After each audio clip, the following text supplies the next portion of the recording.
Une idée répandue dans le monde entrepreneurial est que pour faire de grandes choses, il faudrait viser grand d'entrée de jeu.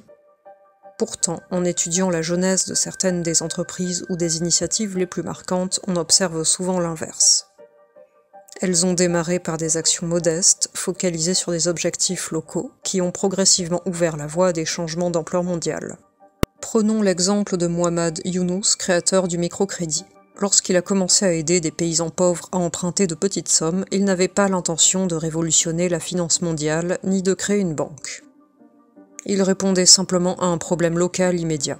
Pourtant, cette initiative est devenue le socle d'une transformation globale. Comment de petites actions peuvent-elles produire un impact global ? Ce phénomène trouve une explication dans un concept issu de la théorie des systèmes complexes, la quasi-décomposabilité. Ce terme, introduit par Herbert Simon, lauréat du prix Nobel d'économie, désigne la capacité d'un système complexe à être décomposé en sous-systèmes qui interagissent faiblement entre eux. Cela signifie que des actions peuvent être menées localement avec un degré d'autonomie important tout en restant connectées à l'ensemble. Ces sous-systèmes permettent ainsi de progresser pas à pas sans qu'il soit nécessaire de maîtriser immédiatement toutes les interactions globales. Un système complexe, comme un marché ou une organisation, est difficile à appréhender dans son intégralité. La quasi-décomposabilité offre donc un cadre pour agir. Elle autorise une approche progressive et flexible. Les résultats obtenus localement deviennent de nouveaux moyens pour avancer, réduisant ainsi le sentiment de paralysie face à l'ampleur d'un problème. Penser en termes de possibilités. Cette approche est souvent visible dans le raisonnement entrepreneurial, notamment dans le cadre de l'effectuation. Plutôt que de se fixer un objectif ambitieux et de chercher les moyens pour l'atteindre, l'effectuation invite à partir des ressources existantes pour explorer ce qui est faisable. Par exemple, un entrepreneur travaillant pour la SNCF chargé de poser des clôtures pour prévenir les intrusions sur les voies ferrées pourrait proposer un modèle innovant. Se faire rémunérer non pas pour la pose des clôtures, mais pour la réduction des accidents qu'elles permettent d'éviter. Ce raisonnement repose sur la capacité à relier des éléments locaux, la pose des clôtures, à des objectifs globaux, la réduction des coûts liés aux accidents.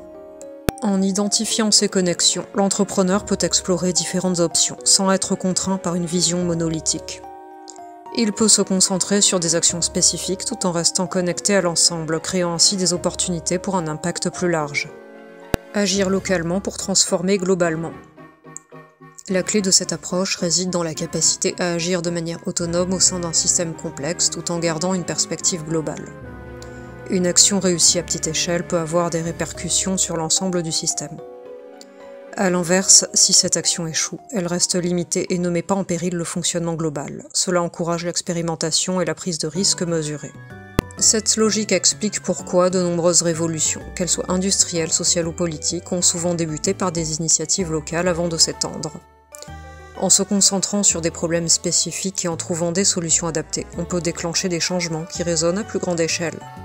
Une voie prometteuse pour l'innovation. Malgré son importance, le concept de quasi-décomposabilité reste peu exploré. Pourtant, il offre un cadre puissant pour comprendre et optimiser les processus d'innovation et d'entrepreneuriat.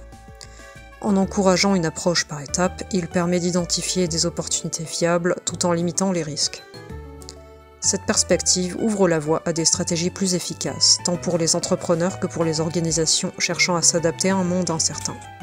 Ainsi, au lieu de viser grand dès le départ, commencez petit. Chaque petite action, bien pensée et bien exécutée, peut s'inscrire dans un réseau d'interactions plus vaste, ouvrant la voie à des transformations globales durables. Bonne journée et à bientôt pour de nouveaux contenus.